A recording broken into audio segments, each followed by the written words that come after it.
Hello dear students, welcome to all of you on my YouTube channel Ajay Sir English Classes, and today's topic is Shakespearean tragedy.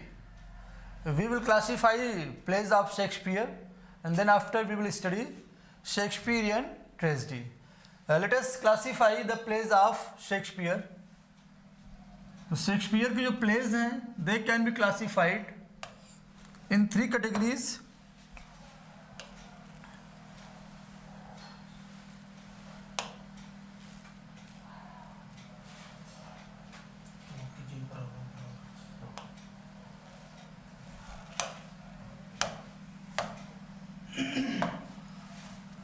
Last time आपने देखा कि first folio जो classification किया traditional classification वो चल रहा था, जिसमें आप पाते हैं कि शेक्सपियर के प्लेस जो हैं वो कॉमेडीज,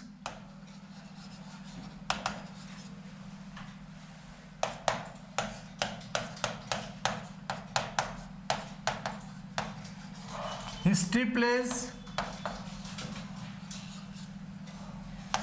और ट्रेजेडीज, 3 क्लासिफिकेशन किया गया था. The first one is comedies, the second is history plays and third is tragedies. तो ये 3 क्लासिफिकेशन शुरू में रहा है traditional classification.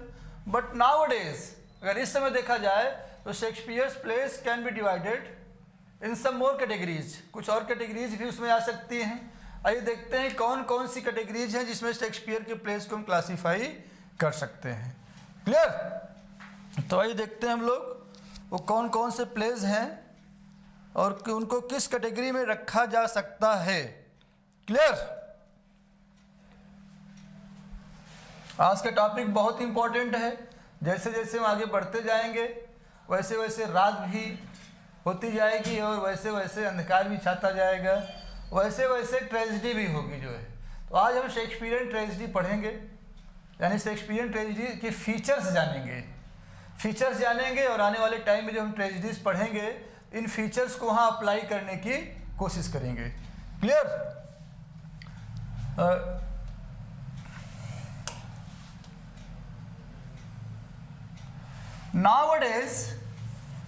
Nowadays Shakespeare's plays can be classified. Nowadays Shakespeare's plays can be divided into following group.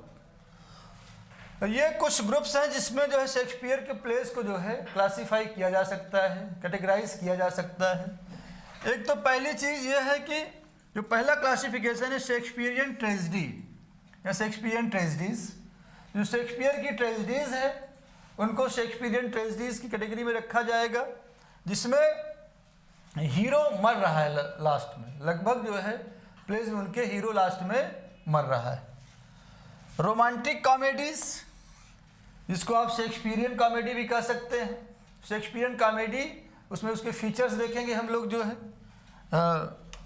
Classification करेंगे तो अभी आगे. लव ट्रेजेडीज भी हैं, हिस्टोरिकल प्लेज हैं, प्रॉब्लम प्लेज हैं, ड्रामेटिक रोमांसेस हैं और रोमन प्लेज हैं. ये क्लासिफिकेशन किया जाता है 7 प्रकार का. आजकल देखा जाए तो Roman plays, dramatic romances, problem plays, historical plays, love tragedies, Shakespearean comedy, Shakespearean tragedy, ये क्लासिफिकेशन किया जा रहा है.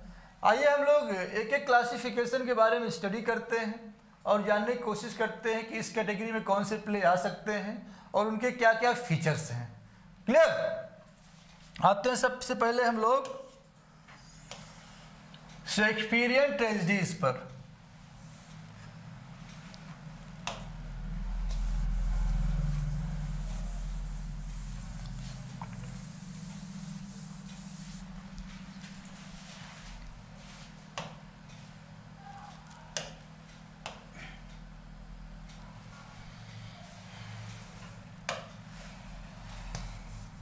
सबसे महत्वपूर्ण पोर्शन शेक्सपियर के स्टडी में है शेक्सपियरियन ट्रेजेडी. अगर हम शेक्सपियरियन ट्रेजेडी की स्टडी कर रहे हैं तो हम जान लें कि वहाँ पर मतलब वो पोर्शन है जहाँ पर सबसे ज़्यादा क्वेश्चन पूछा जाता है, जो है पूछे जाने की संभावना होती है. कहीं इंटरव्यू में किसी भी लेवल पे आप जाएंगे तो सबसे ज़्यादा डिस्कशन वहाँ से होगा, जो है क्वेश्चन वहाँ से पूछे जाएंगे, पूरी संभावना वहाँ पर रहती है। शेक्सपियरियन ट्रेजेडीज, जो शेक्सपियरियन ट्रेजेडीज हैं, basically Shakespeare's 4 great tragedies, 4 great tragedies को शेक्सपियरियन ट्रेजेडीज की कैटेगरी में रखा जा रहा है। Hamlet, Othello, King Lear and Macbeth. ये 4 प्लेज ऐसे हैं जिनको 4 ग्रेट ट्रेजेडीज की कैटेगरी में रखा जा रहा है। हालांकि और भी ट्रेजेडीज रही, जैसे टाइटस एंड्रोनिकस रहा है, रोमियो एंड जूलियट रहा है, आपका जूलियस सीजर रहा है, टीमन ऑफ एथेंस रहा है, कोरियोलेनस रहा है, एंटोनी एंड क्लियोपेट्रा रहा है। लेकिन हुआ क्या, बाद में धीरे धीरे इनको क्लासीफाई किया गया, अलग कैटेगरी इनको दी गई। किसी को रोमन प्ले कहा गया जो है, किसी को लव ट्रेजेडी कहा गया जो है, तो अलग अलग क्लासिफिकेशन इनका किया गया जो है। इसमें हेमलेट, ओथेलो, किंग लियर और मैकबेथ में ओथेलो एक ऐसा प्ले है जिसको लव ट्रेजेडी भी कहा जाता है। डेस्डेमोना और ओथेलो की जो कहानी है उसको जो है उस आधार पर लव ट्रेजेडी में भी उसको क्लासीफाई किया जाता है जो है। जैसे रोमियो एंड जूलियट जो है वो भी आपकी लव ट्रेजेडी है, उसको भी लव ट्रेजेडी कहा जाता है। ऐसे ही आपकी एंटोनी एंड क्लियोपेट्रा है, वो भी आपकी लव ट्रेजेडी में आती है। हालांकि एंटोनी एंड क्लियोपेट्रा को रोमन प्ले भी कहा जाता है, बेसिकली वो रोमन प्ले है। तो फिलहाल जो 4 ग्रेट ट्रेजेडीज हैं शेक्सपियर की, ये शेक्सपियर की पूरी स्टडी में जिस्ट है कह सकते हैं, और सबसे ज़्यादा क्वेश्चन यहाँ से पूछे जाने की संभावना होती है 4 ग्रेट ट्रेजेडीज में।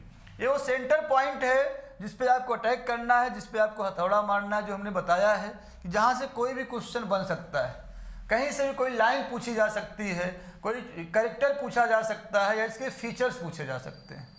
शेक्सपियरियन ट्रेजेडी जो हेमलेट हैं, ओथेलो हैं, किंग लियर हैं और मैकबेथ हैं, इनकी हम स्टडी करेंगे आगे।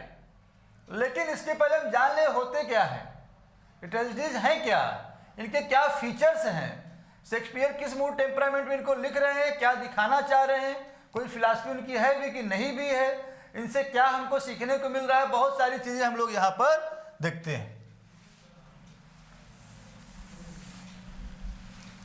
तो आपकी जो 4 ग्रेट ट्रेजेडीज हैं, हेमलेट, ओथेलो, किंग लियर और मैकबेथ हैं, जो जिनका कि सीरियल आर्डर भी पूछा जाता है, जिनका ऑर्डर भी पूछा जाता है, किस ऑर्डर में ये रिटर्न डेट इनकी है, जो किस ऑर्डर में लिखी जा रही है जो है। तो हेमलेट सबसे पहले लिखी जा रही है, हेमलेट 1601-2 में, फिर ओथेलो 1604, किंग लियर 1605 और फिर आपका मैकबेथ है 1606। तो इनका जो सीरियल है हेमलेट, ओथेलो, किंग लियर, मैकबेथ। ये भी क्वेश्चन आपके यहाँ बनता है अक्सर, what is the chronological of Shakespeare's 4 great tragedies. 4 great tragedies का क्रोनोलॉजिकल ऑर्डर क्या है। हुक्म, HOKM, तो अपना याद रखें ट्रिक जो है HOKM, हुक्म, जो हुक्म मेरे आका, कहते हैं जो हुक्म मेरे आका, तो हुक्म HOKM, क्लियर।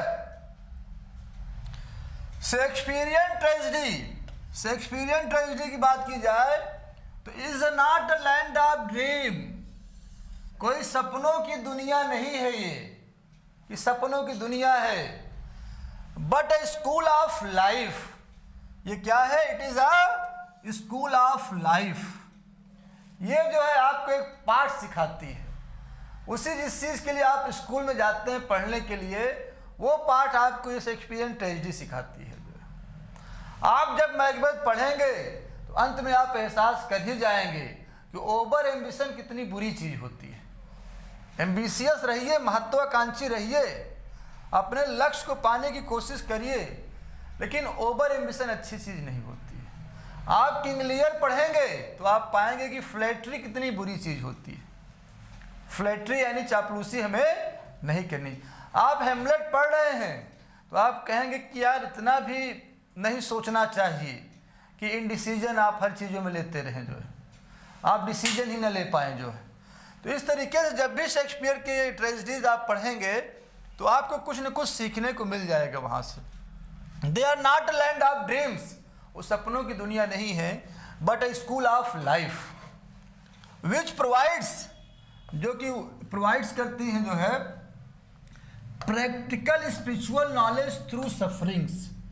हीरो की अपनी सफरिंग्स हैं, अपने कष्ट हैं, और उस कष्ट के माध्यम से हमें भी जो है प्रैक्टिकल और स्पिरिचुअल नॉलेज मिलता है, जो है सीखने को मिलता है। बहुत कुछ जानकारियाँ वहाँ से मिलती हैं, किस तरीके से एक हाई बॉर्न पर्सन के साथ जो है ट्रेजेडी हो जा रही है, तो हम सामान्य इंसान हैं, हमारे साथ भी ट्रेजेडी हो सकती है। Clear?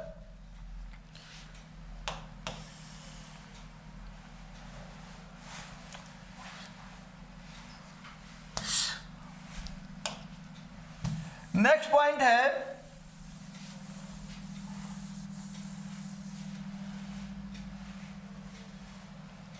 Shakespearean tragedy is a tragic tale. Shakespearean tragedy एक दर्द भरी दास्तां है। इज ए ट्रेजिक टेल, ये दर्द भरी दास्तां है ऑफ हाई बॉर्न पर्सन, बहुत हाई सोसाइटी में पैदा हुए किसी व्यक्ति की कहानी है। यानी शेक्सपियरियन ट्रेजेडी किसी कॉमन मैन की कहानी को नहीं बता रही है। वो कॉमन मैन उसका हीरो नहीं है, उसका हीरो जो है वो हाई बॉर्न पर्सन है, जो है high born person and is known by the name of the hero. दो चीजें हैं, ये टाइटल जो है वही हीरो है, जो टाइटल है वही हीरो है, टाइटल जो है वही हीरो है, और वो हीरो कोई सामान्य व्यक्ति नहीं है। वो हीरो जो है कोई सामान्य व्यक्ति नहीं है। क्लियर? जैसे हम कहें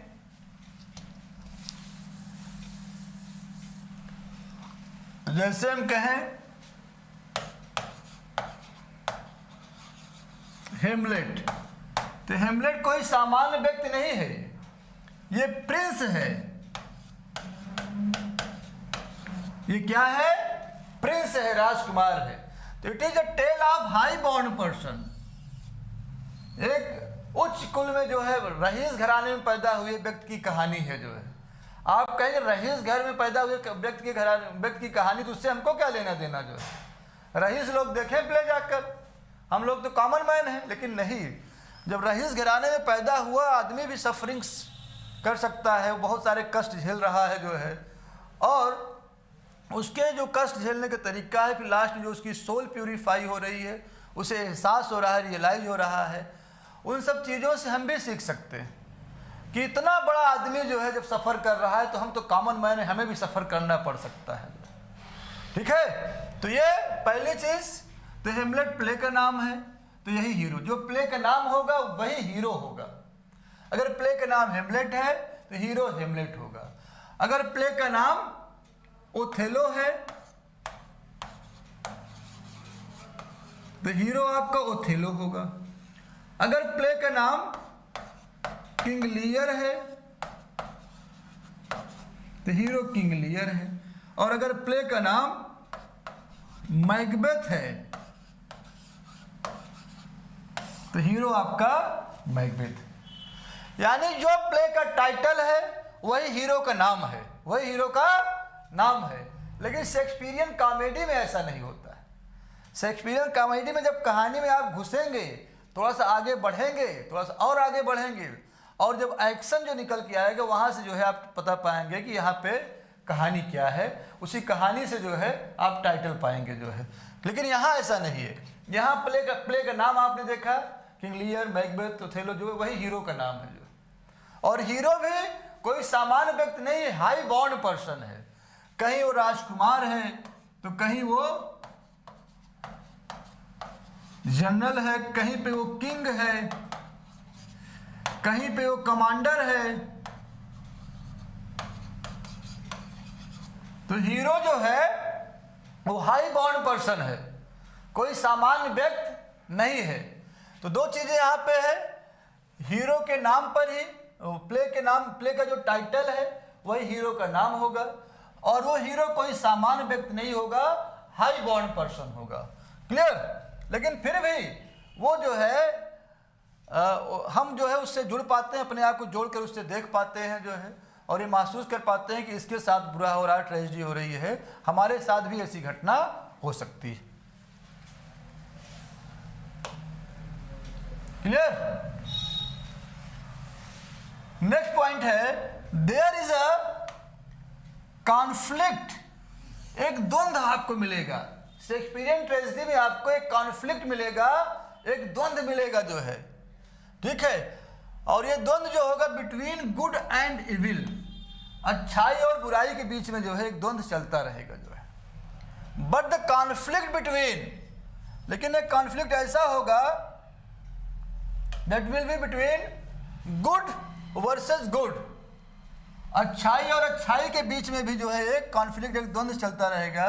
is more important in these tragedies, in tragedies में जो है एक तो अच्छाई और बुराई के बीच में जो है द्वंद्व चलता रहता है, और एक गुड वर्सेस गुड भी चलता रहता है।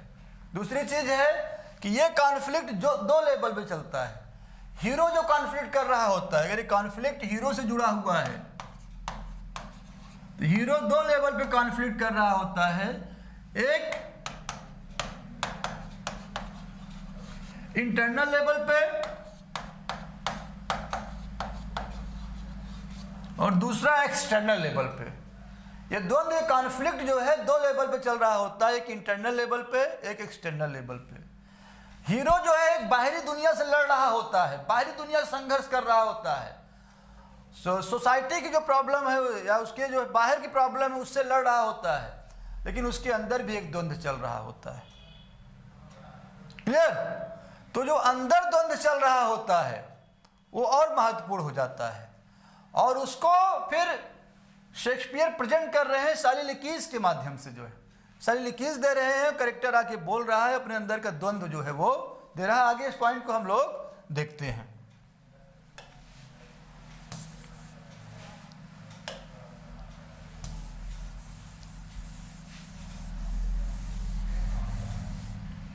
क्लियर?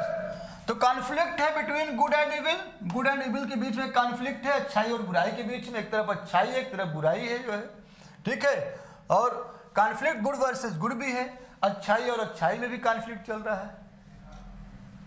पिता की मौत का बदला लेने के लिए हेमलेट जा रहा है क्लॉडियस को मारने के लिए, लेकिन जब वहां पहुंच रहा तो देख रहा है क्लॉडियस तो पूजा कर रहा बैठ के। अब उसके अंदर जो है एक द्वंद्व फिर शुरू हो जाता है कि अच्छा आदमी है कोई, जो है अच्छा काम कर रहा है कोई आदमी, भले बुरा आदमी अच्छा काम कर रहा है, और इस समय उसको मारूंगा तो सीधा स्वर्ग जाएगा जो है। तो डिफेंस भी कर रहा है, उसका इंडिसीजन भी आ रहा है जो है, और फिर वो जो है क्लॉडियस को नहीं मार रहा है, वापस लौट आ रहा है। द इंटरनल कॉन्फ्लिक्ट, जो इंटरनल कॉन्फ्लिक्ट चल रहा है प्ले में, विच इज शोन थ्रू सॉलिलोक्वीज, वो सॉलिलोक्वीज के माध्यम से दिखाया जाता है। Shapes this tragedies, in tragedies को एक बेहतरीन आकार देते हैं, बेहतरीन तरीके से शेप देते हैं। यानी सॉलिलोक्वीज का बहुत बेहतरीन, बहुत बड़ा रोल है शेक्सपियरियन ट्रेजेडी में। ये सॉलिलोक्वीज क्या होती हैं, आइए देखते हैं।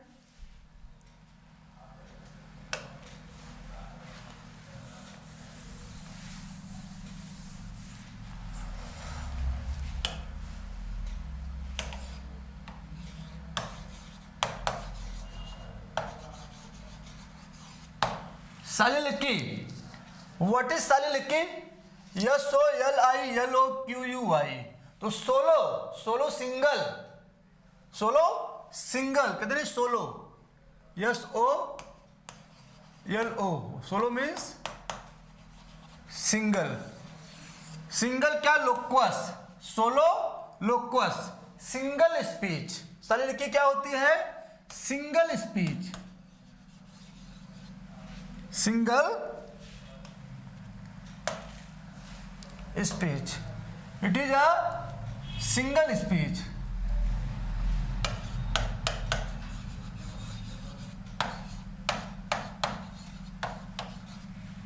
सिंगल स्पीच होती है, एक स्पीच होती है, और ये जो है बोली जाती है बाय एन एक्टर, एक एक्टर के द्वारा बोली जाती है, और वो एक्टर ऑल एलोन, अकेला रहता है। कहां पर? On the stage, on the stage. शर्त है कि स्टेज खाली रहेगा, स्टेज पूरा खाली रहेगा। एक सिंगल एक्टर आएगा स्टेज पे, टहलते हुए जो है अपने अंदर की व्यथा, अपने अंदर का कॉन्फ्लिक्ट, अपने अंदर का जो द्वंद्व है उसको जो है ऑडियंस के सामने बोलेगा जो है। एक्चुअल में होता क्या है, जो लिटरेरी डिवाइसेस हैं उस समय के हिसाब से देखा जाए और आज के हिसाब से देखा जाए, तो आज कोई मूवी देखने आप जाते हैं, कोई मूवी देखने जाते हैं, अगर एक्टर या हीरो कुछ सोच रहा होता है तो आपको पता चल जाता है, तो अरे ये तो सोच रहा था। इवन वो सपना देख रहा होता है, उस सपने में खूब मर्डर वर्डर कर रहा है, आप कहेंगे अरे यार सब मार डाला, जो है सबको मार डाला। अचानक उसकी आंख खुलती है, अरे यार ये तो सपना देख रहा था। आंख खुलती है और आप जान जाते हैं कि ये तो सपना देख रहा था। और उस समय जो है अंदर के द्वंद्व को व्यक्त करने के लिए डिवाइसेज इतना डेवलप नहीं थी जितना आज डेवलप्ड है। शालिलिकी सबसे बेहतरीन माध्यम बना जो है, जिसके माध्यम से अंदर के द्वंद्व को ऑडियंस के सामने रखा जा सके। एक्चुअल में शालिलिकी में एक्टर जो होता है बोल नहीं सोच रहा होता है,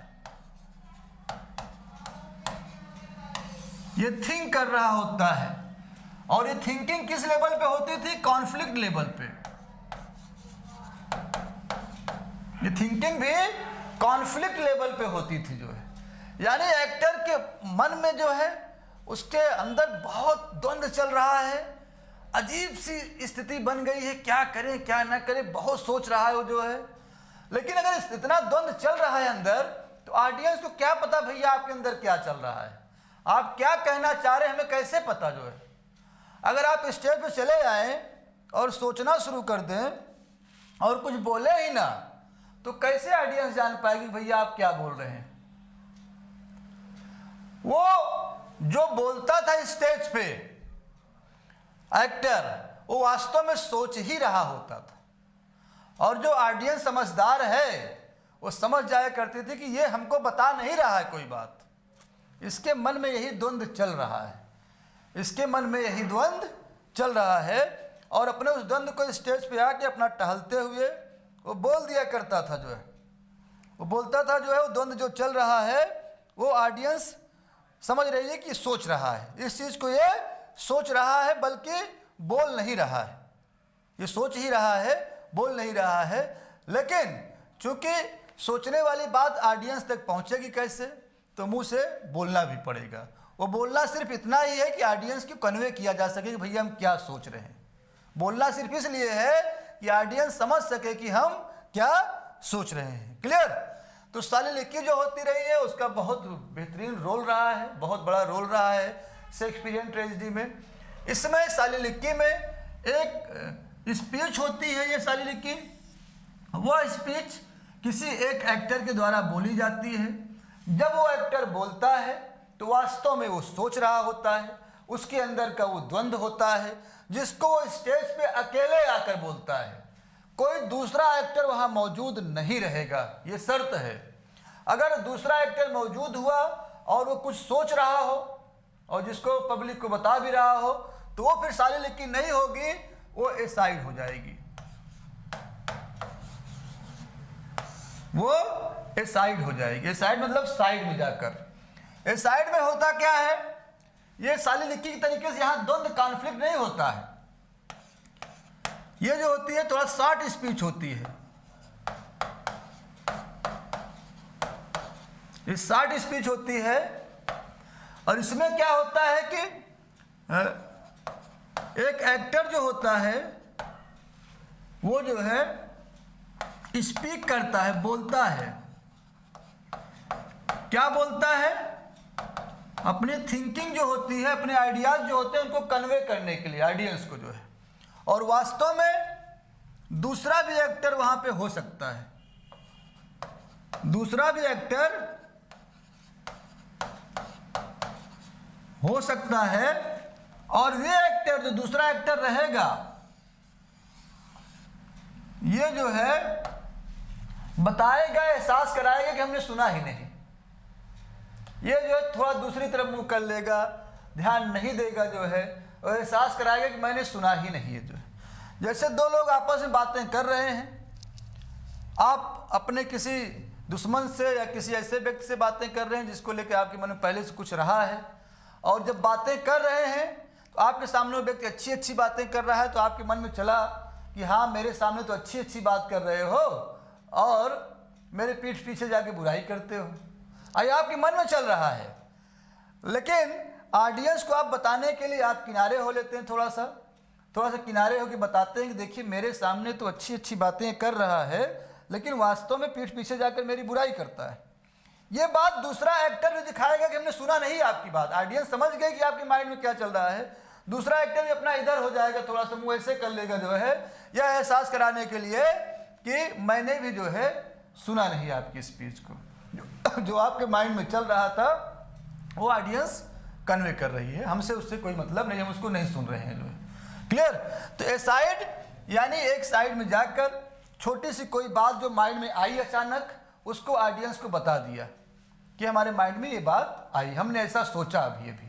क्लियर? लेकिन सालिलिकी डिफरेंट है, यहाँ पे दूसरा कोई एक्टर नहीं होगा, कोई छोटी मोटी स्पीच नहीं है, बड़ी स्पीच है, द्वंद्व है, कॉन्फ्लिक्ट है, अंदर का दर्द है जिसको एक्टर स्टेज पे ला रहा है और बयां कर रहा है। और सालिलिकी जो होती है मोस्टली जो है जो मेजर एक्टर्स हैं, जो मेजर कैरेक्टर्स हैं प्ले के, वही बोलते हैं। हीरो बोल रहा है, विलेन बोल रहा है, या उसके आसपास जो सेकंड और थर्ड लेवल के कैरेक्टर हैं वो बोल रहे हैं जो है। जो सालिलिकी जो होते हैं मेजर कैरेक्टर्स वो बोलते हैं जो है। सालिलिकी सिंगल स्पीच होती है, एक सिंगल स्पीच एसाइड भी होती है, एसाइड छोटी होती है, सालिलिकी बड़ी स्पीच होती है। एसाइड में दूसरा एक्टर मौजूद हो सकता है, स्टेज पे रहेगा, हालांकि वो सुनेगा नहीं। सालिलिकी में दूसरा एक्टर स्टेज पे रहेगा ही नहीं। एसाइड छोटी होती है, कोई छोटी सी बात माइंड में आई और आपने उसको कह दिया, ये।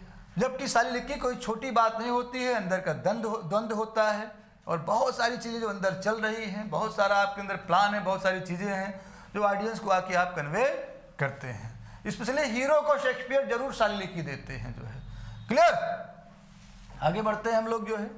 तो ये सालिलिकी है, बिना सालिलिकी के शेक्सपियर के ट्रेजेडीज की कल्पना भी नहीं की जा सकती है। सालिलिकीज जो है बहुत बेहतरीन रोल अदा कर रही हैं प्लेज में जो है। इनके माध्यम से शेक्सपियर अपने हीरो का जो पूरा द्वंद्व है, इवन विलेन का भी कभी कभी उसको लाकर पब्लिक के सामने, ऑडियंस के सामने रखते हैं।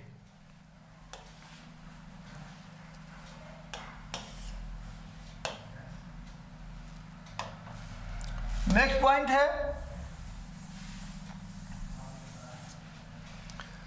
There is a use of supernatural elements. There is a use of supernatural elements कहां पर? In Shakespearean tragedy, in Shakespearean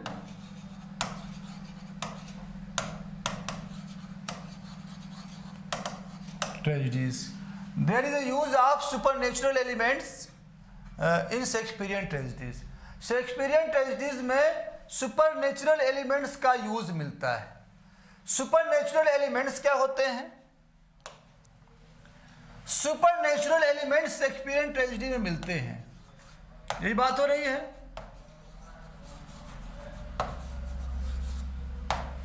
supernatural elements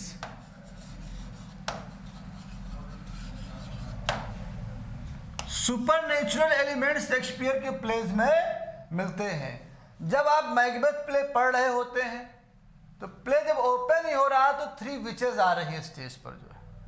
3 witches आ रही हैं, वो आपस में डिस्कस कर रही हैं, बता रही हैं fair is foul and foul is fair. जो अच्छा हो रहा है वो जो है हमारे लिए बुरा है, और जो बुरा हो रहा है वो हमारे लिए अच्छा है। क्लियर? तो उसके बाद डिस्कस करते हैं, चलिए आगे हम लोग मैकबेथ से मिलेंगे जो है वो जो 3 विचेज आ रही हैं। फिर आगे घोस्ट आ रहा है बैंको का, जब बैंको मर जा रहा है तो उसके बाद बैंकेट सीन में आकर वो सिंहासन में बैठ जा रहा है। यह मैकबेथ हिकेट से मिलने जा रहा है जो विचेज की रानी है, जहाँ पे 3 अपरिशंस आ रहे हैं, 3 घोस्ट आ रहे हैं। ये क्या है? सब सुपर नेचुरल एलिमेंट्स हैं, ये सब सुपर नेचुरल एलिमेंट्स हैं। क्लियर? हेमलेट है, हेमलेट है तो हेमलेट जो प्ले ओपन हो रहा है, शुरुआत में ही हेमलेट जो सीनियर हेमलेट हैं, हेमलेट के फादर जो मर गए हैं सीनियर हेमलेट, तो वो उनका घोस्ट अपीयर हो रहा है, उनका घोस्ट अपीयर हो रहा है।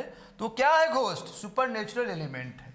ऐसा माना जाता है कि हेमलेट जो सीनियर हेमलेट हैं उनका रोल शेक्सपियर ने खुद जो है किया था, शेक्सपियर ने खुद रोल प्ले किया था जो है। क्लियर?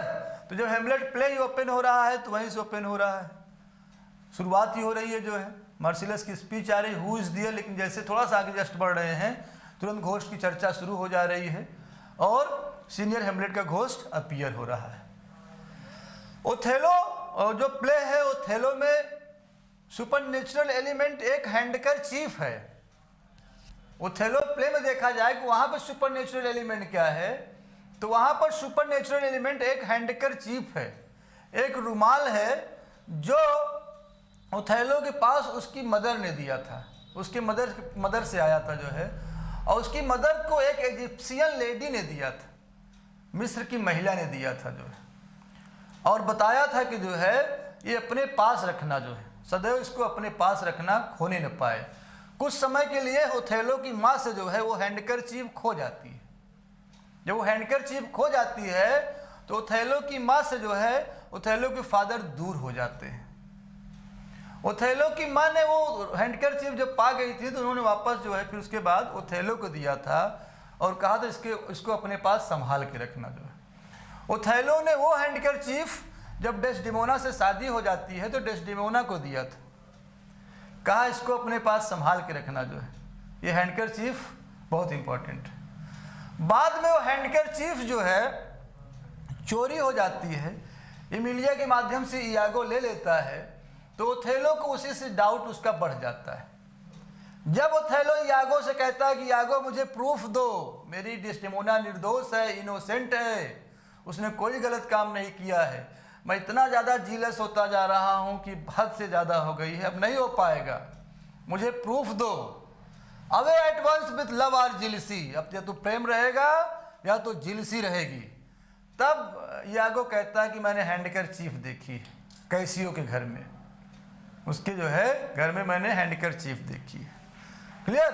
तो हैंडकर चीफ जो थी वो सुपर नेचुरल एलिमेंट का काम कर रही थी, वो जो है सुपर नेचुरल एलिमेंट का काम कर रही थी। उसमें जो एम्ब्रॉयडरी की गई थी, जो है कढ़ाई की गई थी, और जो उसका कलर था स्ट्रॉबेरी कलर था, स्ट्रॉबेरी कलर था जो कि वर्जिनिटी को सिंबलाइज कर रहा था। जो है उसको खो जाने के बाद जो है डेस्डेमोना ओथेलो का प्रेम भी खो देती है, तो वो सुपर नेचुरल एलिमेंट के रूप में कर रहा है। किंग लियर ऐसा प्ले है जहाँ पर स्पष्ट रूप से कोई सुपर नेचुरल एलिमेंट तो नहीं आ रहा है, लेकिन अगर देखा जाए तो जो भयंकर तूफान आ रहा है, स्टॉर्म आ रहा है, वो तो जो लगे नेचुरल से सुपर नेचुरल लेवल पे पहुंच जा रहा है, जो जिसमें जो है किंग लियर जो है सब कुछ छोड़कर वापस चला जा रहा है, सब कुछ छोड़कर निकल जा रहा है, जो है एकदम भीगते हुए बारिश में, तूफान में जो है, तो वो भी कहीं ना कहीं सुपर नेचुरल एलिमेंट का काम कर रहे हैं। तो सुपर नेचुरल एलिमेंट बहुत बड़ा रोल अदा करते हैं शेक्सपियरियन ट्रेजेडी में, जो है ऐसे हल्के फुल्के में नहीं है। अगर हम मैकबेथ प्ले देखें तो इनकी बर्बादी के कारण ही सुपर नेचुरल एलिमेंट हैं। मैकबेथ की बर्बादी का कारण जो है कौन है? सुपर नेचुरल एलिमेंट ही हैं, चाहे वो विचेज हो और चाहे वो हिकेट हो, चाहे वो 3 अपरिशंस हो।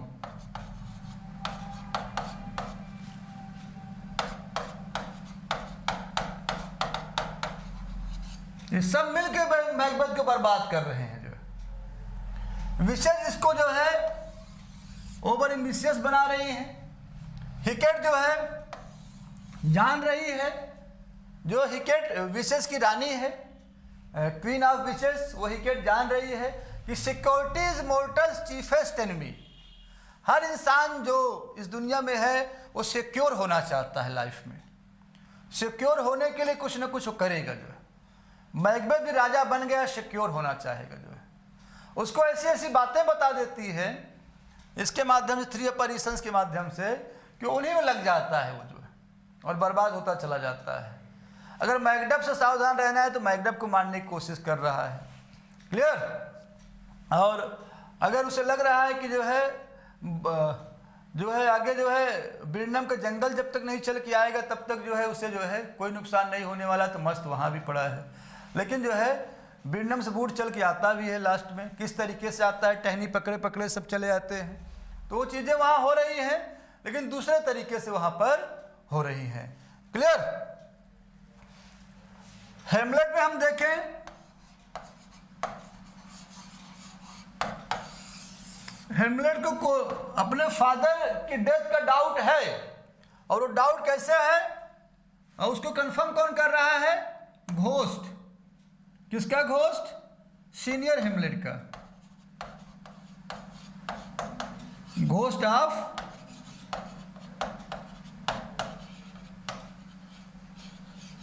घोस्ट ऑफ सीनियर हेमलेट, वो कंफर्म कर रहा है।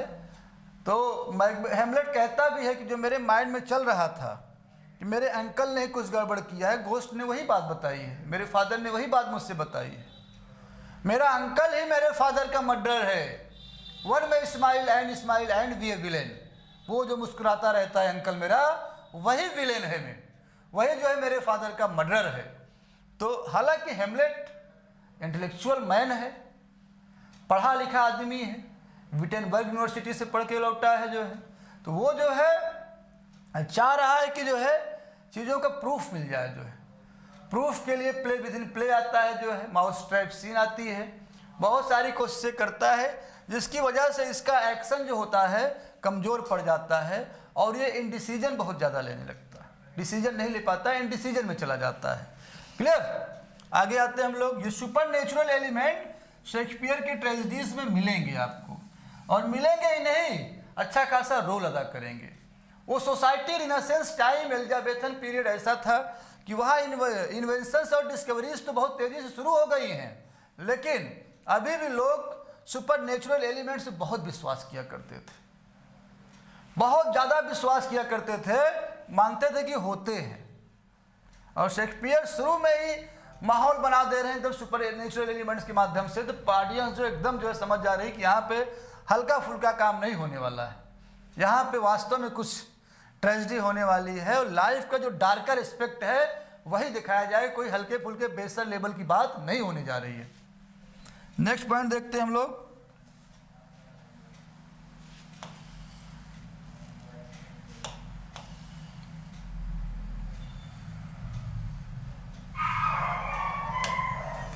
जो शेक्सपियरियन ट्रेजेडी का हीरो होगा, the hero makes a mistake, एक मिस्टेक करता है। और मिस्टेक क्यों करता है? हीरो मेक्स अ मिस्टेक, एक मिस्टेक करता है, या किसी प्ले में आप कह सकते हैं मिस्टेक्स कर रहा है, मिस्टेक या मिस्टेक्स, गलतियां कर रहा है। वो क्यों कर रहा है? Due to his tragic flaw, उसके अंदर ट्रेजिक फ्लॉ है। ट्रेजिक फ्लॉ क्या होता है? ट्रेजिक फ्लॉ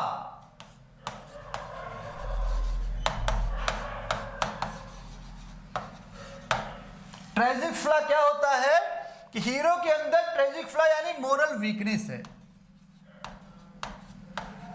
ट्रेजिक फ्लॉ क्या होता है? मोरल वीकनेस,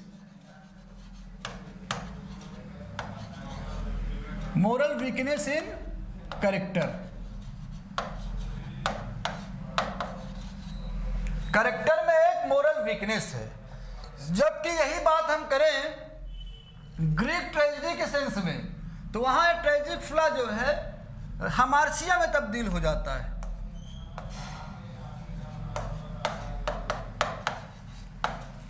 हमार्सिया जो है ये एरर इन जजमेंट, एरर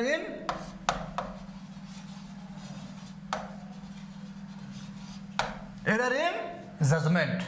तो ध्यान देने वाली बात है कि हमार्सिया जो टर्म है ये ग्रीक ट्रेजेडी के लिए है। किसके लिए है? ग्रीक ट्रेजेडी के लिए। ग्रीक ट्रेजेडी का जो हीरो है, ग्रीक ट्रेजेडी का जो हीरो है वो अच्छा तो करना चाह रहा है लेकिन उसकी किस्मत ही खराब है। ईश्वर ही उसके साथ जस्टिस नहीं करना चाह रहे हैं। Error in judgement. तो जो है, जो काम वो करना चाह रहा है, अच्छा करना चाह रहा है लेकिन बुरा हो जा रहा है। किस्मत के सामने, फेट के सामने, भाग के सामने गिड़गिड़ा रहा है। कौन? जो आपके ग्रीक ट्रेजेडी का हीरो है। लेकिन शेक्सपियरियन ट्रेजेडी का हीरो इतना कमजोर नहीं है। उसके वो अपनी किस्मत उस्मत सब बदल डालने की कोशिश कर रहा है। जो उसके अंदर हमार्सिया नहीं, उसके अंदर ट्रेजिक फ्ला। यानी ऐसी ब्रैडले ने भी हमार्सिया को शेक्सपियरियन ट्रेजेडी के सेंस में अगर ट्रांसलेट किया तो उन्होंने कहा कि ये ट्रेजिक फ्ला है। यहाँ हमार्सिया नहीं यूज करेंगे, यहाँ ट्रेजिक फ्ला यूज करेंगे। तो हमार्सिया तो एरर इन जजमेंट होता है जो आपके ग्रीक ट्रेजेडी में मिलेगा, जहाँ हीरो भाग के सामने रो रहा है, किस्मत के सामने रो रहा है। यहाँ शेक्सपियरियन ट्रेजेडी का हीरो किस्मत उस्मत सब बदल डालने की कोशिश कर रहा है। सब कुछ वो बदलने की कोशिश कर रहा है। उसके अंदर एक वीकनेस है, उसके अंदर मोरल वीकनेस है उसके कैरेक्टर में जो है। ठीक है, तो कैरेक्टर जो है यहाँ पर स्ट्रांग है, कमजोर नहीं है। जबकि ग्रीक ट्रेजेडी में कैरेक्टर कमजोर पड़ जाता है भाग के सामने, यहाँ कमजोर नहीं पड़ रहा है। मैकबेथ जो है थोड़ा सा किंग लियर में है, थोड़ा सा किंग लियर में है, लेकिन बाकी प्लेस में मैकबेथ वगैरह में क्या है कि मैकबेथ सब चीज़ों को एकदम बेहतर राइट सेट करने की कोशिश कर रहा है, अपने अकॉर्डिंग करने की कोशिश करता चला जा रहा है। जहाँ लग रहा है खतरा है, मार दो। Banquo thou children shall be the king of Scotland, तुम्हारे बच्चे राजा बनेंगे। पकड़ो ढूंढो भाई कहाँ है बैंकों के बच्चे, मारो इनको, जो है खत्म करो जो है। Beware of Macduff, Macduff से सावधान रहना, ऑपरेशंस कर रहे हैं। ढूंढो भाई मैकडफ को ढूंढो, नहीं मिल रहा है बच्चों को ही मार डाला, जो मिल रहा है उसी को मारते चला जा रहा है, छोड़ नहीं रहा है किसी को। जो है वो अपनी किस्मत बदलने के लिए तलवार हाथ में लेकर निकल पड़ा है, जो कमजोर नहीं है भाग के सामने। ध्यान देना है। हमार्सिया आपका जो है, हमार्सिया भी पूछा जाता है, ट्रेजिक फ्ला भी पूछा जाता है। हमार्सिया ग्रीक टर्म, ग्रीक ट्रेजेडी के लिए यूज किया जाता है, वहाँ के हीरो के लिए यूज किया जाता है जिसके लिए, जिसकी किस्मत ही खराब होती है, यानी एरर इन जजमेंट। इसका मतलब है एरर इन जजमेंट। ट्रेजिक फ्ला होता है शेक्सपियरियन हीरो में, शेक्सपियरियन हीरो में एक ट्रेजिक फ्ला होता है, मोरल वीकनेस होती है उसके कैरेक्टर में। जैसे मैकबेथ, मैकबेथ में ओवर एम्बिशन है। मैकबेथ का ट्रेजिक फ्ला क्या है? ओवर एम्बिशन है। मैकबेथ राजा बनना चाह रहा है, वो भी गलत तरीके से। हेमलेट का भी अपना ट्रेजिक फ्ला है, इनडिसीजन। हालांकि आजकल क्रिटिक कहते हैं वो इनडिसीजन तो नोबल इन एक्शन था, वो जो है साइंटिफिक पॉइंट ऑफ व्यू से आगे बढ़ रहा था हेमलेट, तो उसका ट्रेजिक फ्ला चाहे इनडिसीजन ले लीजिए चाहे नोबल इन एक्शन ले लीजिए। किंग लियर फ्लैटरी बहुत पसंद कर रहे हैं, उन्हें चापलूसी बहुत पसंद है। तुम आओ चापलूसी करो, एक हिस्सा ले जाओ, तुम आओ चापलूसी करो, एक हिस्सा ले जाओ। अगर आपने चापलूसी नहीं किया, फ्लैटरी नहीं किया, तो आपको हिस्सा नहीं। ओथेलो के अंदर जिलसी आ गई है, वो जीलस हो गया है, तो उनके अपने ट्रेजिक फ्ला हैं जिसकी वजह से उनका डाउनफॉल हो रहा है। हीरो का जो डाउनफॉल हो रहा है उनके ट्रेजिक फ्ला की वजह से हो रहा है। हालांकि लड़ रहे हैं, बराबर लड़ रहे हैं, लेकिन जो ट्रेजिक फ्ला है ये उनका जो है पतन कर देगा आगे ले जाके। क्लियर? ये ट्रेजिक फ्ला उनके कैरेक्टर में ही है, उनकी जो है किस्मत की बात यहाँ नहीं है, यहाँ डेस्टिनी की बात नहीं है। क्लियर? नेक्स्ट आते हैं।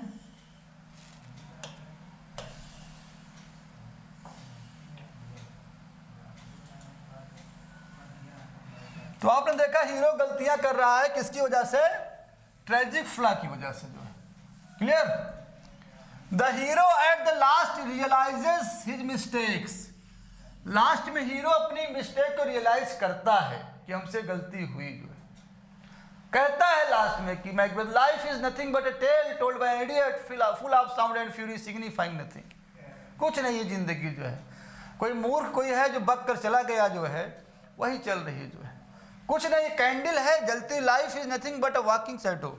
जीती जागती छाया है, ये जीती जागती छाया है, कुछ नहीं, इट इज़ अ कैंडल, एक कैंडल है लाइफ, एक जो है एक कैंडल के समान है, जो है जितनी जल रही है, जिस पोर्शन पे जल रही है खूब भभक रही है, जो बुझ गई उसका कोई अस्तित्व नहीं है। तो ये जो है मिस्टेक अपनी रियलाइज कर रहा है लास्ट में, जो है उसे ये भी पता चल रहा है कि विशेष ने मुझे धोखा दिया, गलत तरीके से मुझे बताया गया। जो हेमलेट लास्ट में रियलाइज कर रहा है कि क्या कर बैठा मैं, जो है अगर एक गौरैया पक्षी मरता है तब भी ईश्वरी इच्छा होती है।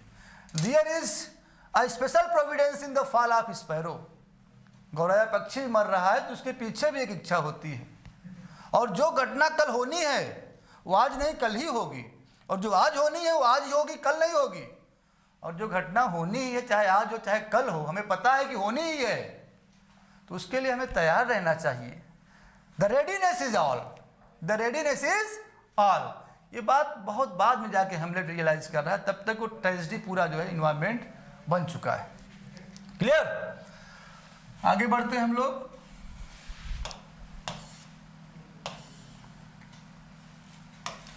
There is no poetic justice. Shakespeare के प्लेस में पोएटिक जस्टिस नहीं मिलता है। पोएटिक जस्टिस क्या होता है? टॉमस राइमर ने इसको कॉइन किया था। किन्होंने?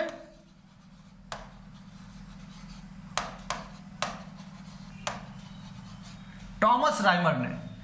टॉमस राइमर ने इनको कॉइन किया जो है, और टॉमस राइमर ने बताया कि पोएटिक जस्टिस का तात्पर्य है कि जो हीरो है या जो मेजर कैरेक्टर्स हैं वो अच्छे काम करते हैं, बुरे काम करते हैं, या जो भी कैरेक्टर्स हैं लास्ट में जब आप अच्छे काम बुरे काम जो कर चुके होते हैं उसके हिसाब से आपको डिस्ट्रीब्यूट किया जाता है। अच्छा काम किया है शाबाशी लीजिए, या आपके अकॉर्डिंग चीज़ें होनी चाहिए। जो है बुरा काम किया है तो उसका आपको बुरा फल मिले। अच्छे काम का अच्छा फल, बुरे काम का बुरा फल। जो वर्च्यू एंड वाइसेस हैं, अच्छाई और बुराई है, उसके अकॉर्डिंग जो है आपके डीड के हिसाब से आपको रिजल्ट मिलना चाहिए, लेकिन नहीं हो पाता है। अच्छे काम का अच्छा फल और बुरे काम का बुरा फल नहीं मिल पाता है। जो है इनोसेंट कैरेक्टर, जो निर्दोष कैरेक्टर है, उनके साथ भी जो है बुरा होता है और जो है उसका अच्छा फल नहीं मिल पाता है। जो है तो यहाँ पर पोएटिक जस्टिस आपको नहीं मिलेगा। शेक्सपियरियन ट्रेजेडी में पोएटिक जस्टिस नहीं मिलता है। Clear? Shakespeare uses certain abnormalities. इनके कुछ characters specially major characters abnormal कभी कभी हो जाते हैं, नॉर्मल से हटकर एबनॉर्मल। जैसे लेडी मैकबेथ क्या है? सोमनैम्बुलिज्म, पागल होकर टहलने लगती है, जो है नींद में चलती है, वो जो है मैड हो जाती है और नींद में चलती है और कहती है all the perfumes of Arabia can not shoot in this little hand. बदबू आ रही खून की, इसको जो है पूरे अरब के परफ्यूम भी महका नहीं सकते हैं। तो वो नींद में चल रही है, स्लीप वॉकिंग। हालुसिनेशन यानी मेंटल डिस्टर्बेंस। मैकबेथ को जो है खंजर दिखाई पड़ रहा है, डैगर दिखाई पड़ रहा है, पकड़ने दौड़ रहा है उसको, जो है तो आगे भाग रहा है, तो वो हालुसिनेशन उसको दिखाई पड़ा। हेमलेट पागल हो जा रहा है, किंग लियर पागल हो जा रहा है। इस तरीके से कुछ सर्टेन एबनॉर्मेलिटीज भी इनके प्लेस में स्पेशली मेजर कैरेक्टर के साथ दिखाई पड़ रही हैं। Shakespeare has introduced comic relief. Next point है कॉमिक रिलीफ। जब शेक्सपियर प्ले को जो है ले जा रहे होते हैं, एकदम ऊंचाई पर पहुंचा चुके हैं, काफ़ी ट्रेजेडी हो चुकी है, मार काट को मची है, ऑडियंस जो है तो ऑडियंस को थोड़ा सा रिलैक्स कर देते हैं, थोड़ा सा सुकून देते हैं। एक आध कैरेक्टर ऐसा लाते हैं जो हंसाते हैं आपको, जो है रिलैक्स करते हैं, थोड़ी देर आप रिलैक्स हो जाते हैं एकदम। जो है जैसे किंग डंकन की मौत के बाद पोर्टर सीन आ जाती है, जिसमें पोर्टर जो है हेल में गार्ड कर रहा है और खुश एकदम जो है और कॉमेडी क्रिएट कर रहा है। यहाँ हेमलेट में एक्ट 5 में सीन 1 में 2 ग्रेव डिगर्स हैं जो कब्र को खोद रहे हैं और मस्ती कर रहे हैं, वो भी बातें कर रहे हैं, ओफिलिया के बारे में बातें कर रहे हैं, जो कंकाल निकल रहे हैं उनके बारे में बातें कर रहे हैं, तो वहाँ हम रिलैक्स हो जाते हैं। उसी प्रकार से है जैसे मूवी देखने जाइए तो कई घटनाओं के बाद एक आइटम सॉन्ग आ जाता है, जो है आइटम सॉन्ग आ जाता है, फिर आप थोड़ा सा रिलैक्स हो जाते हैं। वहाँ पर पोर्टर सीन और आपके ग्रेव डिगर सीन वही रोल अदा कर रहे हैं, वो जो है आपको रिलैक्स कर रहे हैं। क्लियर? नेक्स्ट पॉइंट है character is destiny. Character is destiny. Character he destiny है। हमने बताया ग्रीक ट्रेजेडी में क्या होता रहा है, हीरो भाग के सामने रो रहा है, किस्मत के सामने असहाय है, लेकिन शेक्सपियर के हीरो वो उसका कैरेक्टर इतना स्ट्रांग है कि वो खुद करा रहा है हर चीज़ों को। कहा जाता है कि शेक्सपियर ने अपने कैरेक्टर को जो है लिखना शुरू किया, जैसे आगे बढ़े कैरेक्टर खुद लिखवाना शुरू कर दिया कि अब आप ऐसा लिखिए हमारे साथ। क्लियर? तो यहाँ कैरेक्टर खुद ही डेस्टिनी है। Is true for his tragedy, उनकी ट्रेजेडी के लिए बात एकदम सत्य साबित होती है।